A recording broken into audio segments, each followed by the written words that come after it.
Hello students, welcome to today's chemistry session. So we are with the topic that is structure of an atom, wherein we have already studied the discovery of subatomic particles like you have protons, electrons and neutrons in the last class.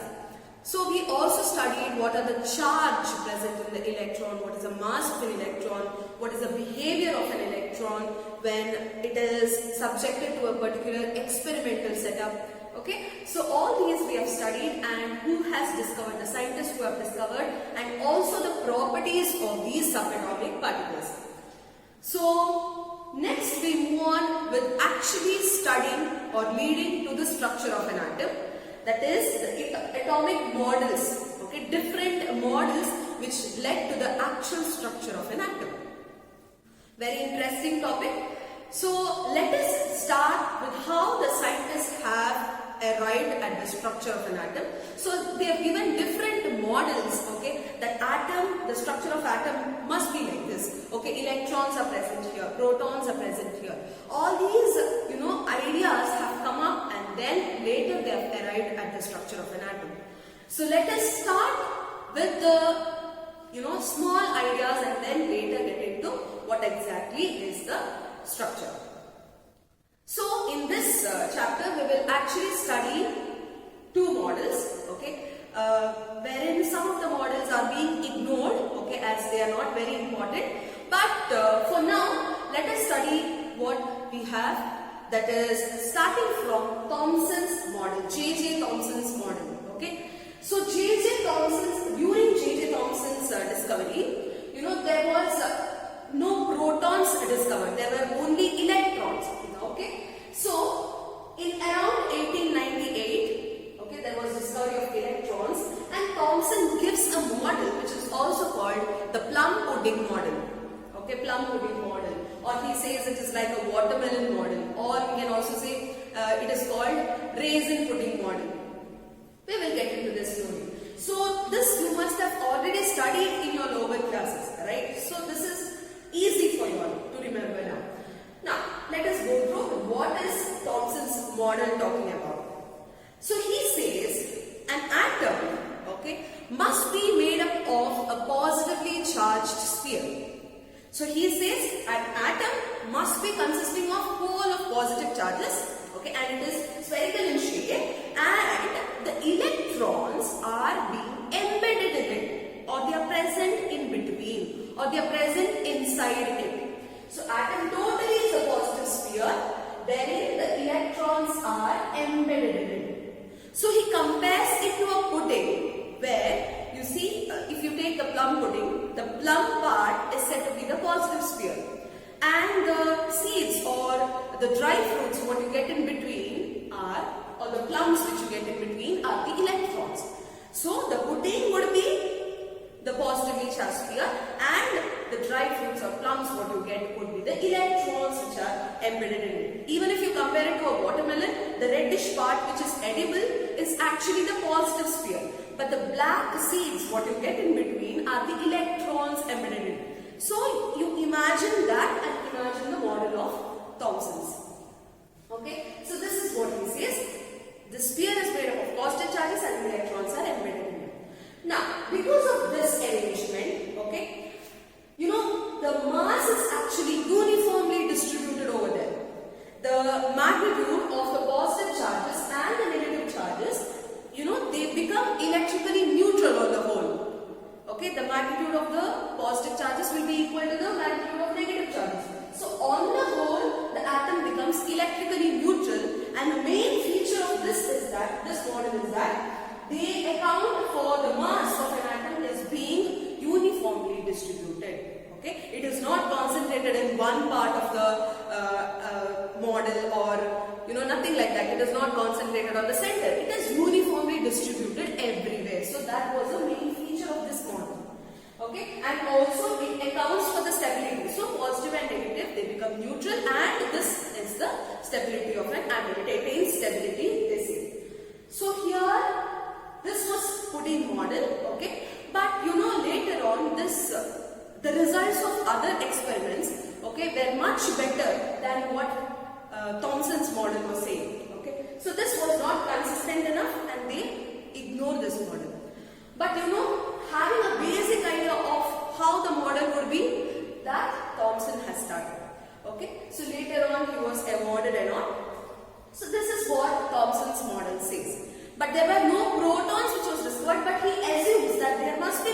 positively charged, if an atom has to be neutral and stable, then there has to be, if there are negative charges called electrons, then there has to be something with positive charge.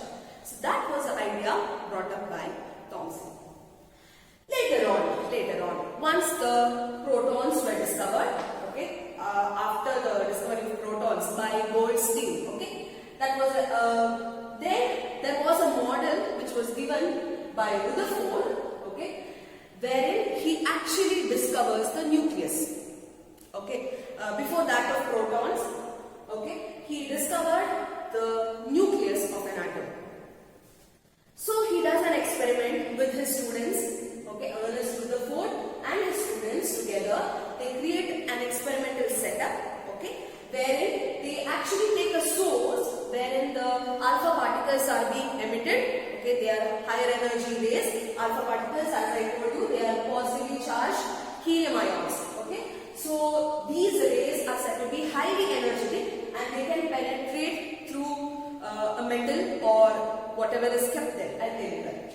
So here you have alpha rays, okay, which travel at a very high speed and they are highly energetic. And you have a lead sheet which is kept with a hole, okay, so that these alpha particles actually pass in a straight line, okay, in order to have a regular movement, okay. They keep a lead sheet wherein there is a hole so that the alpha particles will pass in a straight line. So as soon as they pass through a straight line, okay, they hit the gold foil. They kept a very thin sheet of gold foil, which is around 1000 atoms thick, very thin, just like you have aluminium foils where you wrap foods and all. In the same way, gold foil was taken, okay, which is very thin, and these alpha particles were made to pass through this gold foil. Then you have a circular disc which is kept just like you have in the cathode ray tube. On the end of the screen you have a screen wherein it illuminates. The light starts illuminating as soon as some rays hit the end of the screen. So here also a circular disc is kept, or a circular screen is kept, wherein it is coated with a fluorescent material, that is zinc sulfide. So zinc sulfide is being coated to that circular disc so that it gives some deflections or light, okay, or it just illuminates that screen, okay, indicating that there is some passage of rays or radiations. So this was the experimental setup. Alpha rays, lead sheet, gold foil, and then you have the circular disc. Now, what do? They pass these alpha particles through a straight line and they bombard with the gold foil, okay. Now he observes some of the unexpected results there.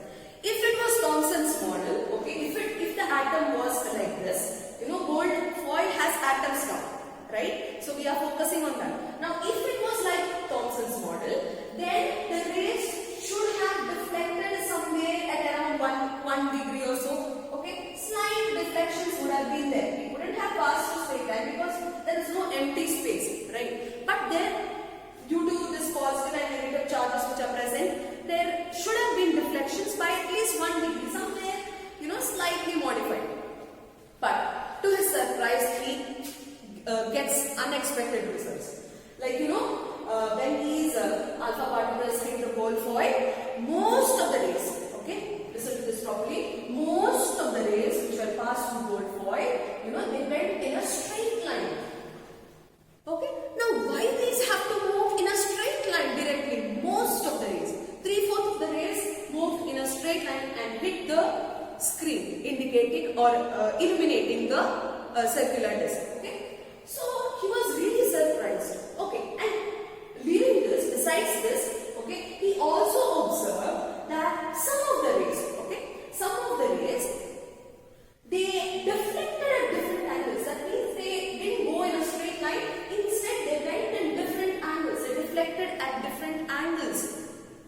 And to his another surprise, he also finds that when one of the rays hits the gold foil, it directly rebounds at 180 degree, exactly straight. Okay, something like this. It is just reversing back at exactly the 180 degree. Around 20, imagine there were 20,000 rays. Around that, only one ray rebounded. So he finds three observations, three results were obtained by this experiment. One was that most of the rays passed in straight line, some of them deflected at different angles, and one or two among them, they rebounded at exactly 180 degrees. Now, what was he expecting from Thomson? It was totally different from what he has got the results, right? So, he started observing, and then he comes to a conclusion of the structure of an atom. So, he starts thinking how the structure of an atom must be. So, if the rays has to pass in a straight line, if most of the rays has to pass in a straight line, then, inside this atom, so here in the whole foil you have many atoms present, okay? So, if these have to pass in a straight line, then the case must be that most of the space present inside should be empty. Then only it can pass through in a straight line, right? If there are positive charges or negative charges which is present in between, then they would have deflected. But most of the rays passed in a straight line, indicating that the space inside an atom is empty. Got it? And also, why are these deflections here? Why are these deflections at different angles? That is because you see that if the atom, if it has to have something in the center, okay, with the charge which is equal to the alpha particles. Alpha particles are positively charged, right? So, if they have to deflect, that means somewhere there is positive charge repulsion in an atom. So, in the center, there is something with positive charge which causes repulsion. Imagine this was the positive charge present inside a gold atom, one atom. And you have the alpha particles which are coming through here. So, here as soon as it reaches a positive charge, there is positive repulsion. So this charge, instead of moving straight, it just repels at different angles. So here it starts deviating at different angles due to the positive charge repulsion. So repulsive force in the center. And why one of the rays rebounded at exactly 180 degrees? That means just like you have alpha particles which have a very high mass and also very high energy, when they reach the center of this gold foil, they don't penetrate inside, but when they reach at a minute distance, okay, when they reach the center of the nucleus or center of an atom, they directly hit them, okay, they hit the center, and this has so much force, or this center has so much mass that this force is negligible and it comes back exactly at 180 degrees. So it rebounds, we say. Okay, so that center must be having so much mass, or it is rebounded at the center as it is strong and concentrated, very concentrated in a small volume. So it has a very high mass, and that is why it can push the alpha particles back to 180 degrees. So this was the assumptions or conclusions done by Rutherford once he gets all these results. So he starts thinking, okay, then structure of an atom must be somewhere in the center you have positive charges, okay, and then electrons would be outside somewhere. So nucleus is being present in the center. Yeah, so that's what he arrives at. Something like this. You have positive charges in the center, okay, and then you have electrons revolving around. Something like this. So you have something which is very strong in the center, which was discovered as nucleus. So let's go to the exact features of what he has arrived at regarding the structure of an atom. So he says nucleus is in the center, wherein the whole mass of an atom is being concentrated. Whole mass of an atom is being concentrated only in the center, and that center is called nucleus. Got it? So here it is not like how Thomson had imagined. It is uniform distribution. Mass is uniformly distributed, he said. But it is the mass which is being concentrated only at the center, and that center is called nucleus. Then nucleus is being surrounded by the electrons which move in a circular path called as orbits. Okay, so here you have electrons which revolve around the nucleus in a circular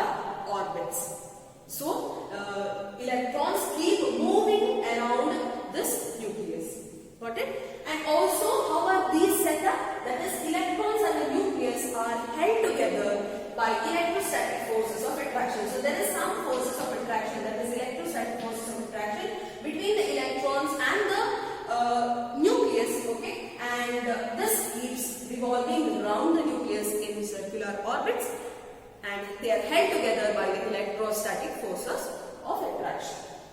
So this is what he has arrived at, that is Rutherford's model, and this is Thomson's model. So you see a drastic change from what Thomson has told, and Rutherford's arrived at the discovery of the nucleus.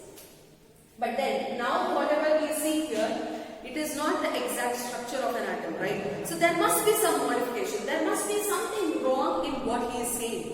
So there are few drawbacks of Rutherford's atomic model, wherein, when he says that the electrons keep revolving around the orbits, okay, around the nucleus, which means that if electron has to keep on revolving, that means there is some force of acceleration. So this keeps on moving with a high velocity, right? So there is acceleration all through the orbits when it is revolving. So when a particle accelerates, okay, obviously once it uses the full force, obviously after it takes a longer time, or it keeps revolving, at a certain point of time it will lose all its energy, right? If a particle goes with full force of acceleration, at some point of time it might lose energy, right? At a point of time, if I keep revolving round and round and round, at some point of time I'll be very tired, I'll be very exhausted. In the same way, these electrons also will lose energy at a point of time if it moves with the force of acceleration. So, if it loses energy, then what about the force of attraction, electrostatic force of attraction? If this electron loses energy, then there is no force which is holding it tight, and automatically this would fall inside the nucleus. Yeah? The electron or the nucleus or the atom would collapse. Then there is no atom only. So there was something wrong in what he has said. Okay, then if we consider it as stationary, okay, if it is a stationary orbit or the electrons are stationary there, then there is force of attraction. That is what he said. So if there is force of attraction, then electron and positive charges in the presence in the nucleus, they will attract themselves, and again there is no atom itself, right? So there was something wrong with what he had told, okay, and also it doesn't account for the stability of an atom too, wherein the electrons keep revolving and then there is no atom itself. So he doesn't talk about the stability of an atom, and also especially he doesn't talk about the electronic structure. How are these electrons being situated in that orbits? What is the energy of these electrons? All these he has not told. So there was a slight modification which was needed for the electronic structure of an atom. What do you mean by electronic structure? That means the position of electrons when they are situated in different orbits. What is their energy? All these was not explained by Rutherford. But most of the things were explained by Rutherford. So these are the limitations. One is that when an electron moves with the force of acceleration, it loses energy at the point of time. So automatically the electrons falls into the nucleus, and then there is no atom. And also, if we consider this stationary, the electrons being stationary, then there is force of attraction, and again there is no atom. Okay, and also he doesn't explain the electronic structure of an atom. So these are the drawbacks of this Rutherford's model of an atom. So next we will move on, okay, probably in the next class, about the next scientist who discovers the structure of an atom or the model of an atom. Okay, in the next class, what was the modification done to this Rutherford's model? All these we will study. So before that, I will finish a topic, okay, about the atomic number, mass number, isotopes and isobars. So this you have already studied, but let me just recall and let us solve few of the problems in the worksheet. So next we have the atomic number, which is denoted as Z or Z. Okay. So what do you mean by atomic number now? They are nothing but the number of protons or the number of electrons present in a neutral atom. If it is an ion, then it cannot be equal to the number of electrons. When it forms an ion, we say it is loss or gain of electrons. So electrons are being removed. So there might be changes in the number of electrons. But if it is a neutral atom, then the number of protons will be equal to number of and that gives the atomic number. So totally the atomic number is number of protons, which is equal to the number of electrons in a neutral atom. Now when we say atomic number, sodium has an atomic number of 11, right? That means it contains 11 protons or 11 electrons. Okay? And magnesium has 12 protons or 12 electrons, which is equal to 12 electrons in a neutral atom. So this denotes the atomic number. Okay? So atomic number is number of protons or electrons. If you talk about mass number, you know that from the Rutherford's model of an atom, you actually got to know. So the mass is actually concentrated in the center, right? Center of an atom, that is the nucleus. So mass number is nothing but the subatomic particles which are present inside the nucleus. That you have protons and neutrons, which together are called as nucleons. So inside the nucleus, the mass is being concentrated. So you remember that is the mass number. So you have number of protons and neutrons. So inside the nucleus you have protons and neutrons. Okay. So this shows up the mass. So sodium has an atomic number of 11. The mass number of sodium is 23. If you consider magnesium, mass number is 24. So here 24 says that the number of protons, see mass number is protons plus neutrons. So protons are how many here? Atomic number. How many it is? 12. So the neutron should, if the mass is 24, then the neutron should be 12. So 12 plus 12 becomes 24. But in case of sodium, it is 11 protons and 12 neutrons. So it total becomes 23. So there is change in the number of neutrons, but protons and electrons will remain the same. Okay. Hope you know all these. So number of protons and number of neutrons together makes up the mass number. So how do you represent an element? How do you represent the composition of an element? Suppose this is X, an element. Okay. Always mass number is written on the top. Always you write to the preceding side, that is left hand side, and here on the top it is written as a superscript, which is A, that is mass number, and atomic number is the subscript written on the left. So atomic number is Z and mass number is A. So if you have to represent carbon atom, you write it as carbon. And then where do you write the atomic number? Atomic number of carbon is 6. So you write it down like this. And mass number is 12. Like this. Okay. Like if you have to represent magnesium, so Mg 12 24. Got it? So this is how you represent an element. Moving on, you have the isotopes. Now you know what are isotopes.